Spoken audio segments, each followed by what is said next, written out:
Ay, mayroon akong ikikwento sa inyo. Nakakakilig. Sagad to the bones. Nagkakilala kami ng aking wife doon sa uncle niya. Kwento ko lang. Sarap to kasi bata pa ako noon, di ba? At doon ako nanliligaw sa kanya, sa bahay ng uncle niya. Dahil type ako ng uncle ng aking wife.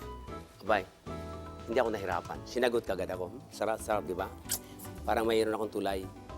At yun, doon nagsimula, nung sinagot ako, within 3 months, bah, nagpakasal kagad ako. Kasal, ha? Alam mo ba yung kinasal kami?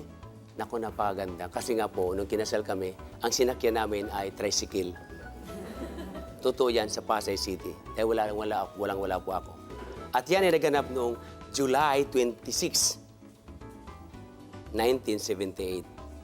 Yun talaga ang pinaka-happiest moment ng buhay ko. Kasi nga, siyempre, kasalan, no? Kasalan, di ba? Kaya, mga kapuso, love and romance ang tema natin tonight. Welcome dito sa Idol sa Kusina! Exciting ang guest natin ngayon. 11 years na silang married ng husband niya na si Emel. May dalawa silang anak, sina Lia at Saba. Sosyal sila dahil noong bago pa lang silang nag-asawa, laging nag-abroad sila. Nagsiselebrate doon sa ibang bansa. Anniversary nila, bongga. Tawagin na natin siya, si Giselle Sanchez! Ping, ping, ping! Ping! Hello!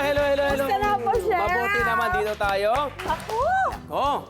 Maraming salamat po. Inimbitahan niyo ako ngayon. Of Kasi course. balita ko, pang-anniversary daw ang Oo. gagawin natin. Yun na. Alam mo, hindi ako ganun ka-confident sa pagluto ko sa asawa ko kung anniversary. Siyempre, pag anniversary, dapat special pang chef, hindi Siyempre. ba? Ano, Ganon. dapat lang. Kaya, tuturuan mo ako. Of course, Yay! tuturuan kita. Mga pagkaing perfect sa anniversary ang lutuin natin.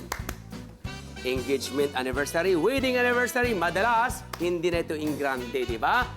Ang mga sineselebrate kapag anniversary. Lalo na kung medyo lalagpas na ng 5 years. Tama ba? Madalas yung asawa na lang o kasama yung mga anak, simpleng dinner na lang. Tama ba?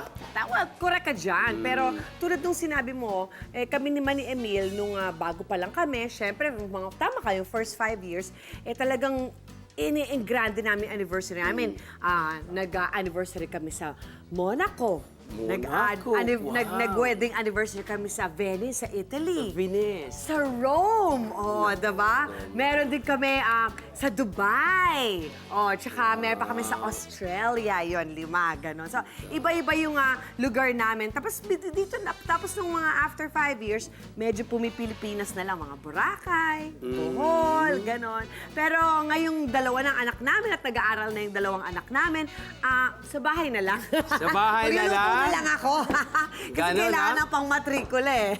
Wow! So, ang maganda ay pagluto mo siya, kahit simpleng putay, basta mula sa puso, ikaw ang nagluluto. Yes. Diba? Yes. Mas feel niya yun eh. Tara!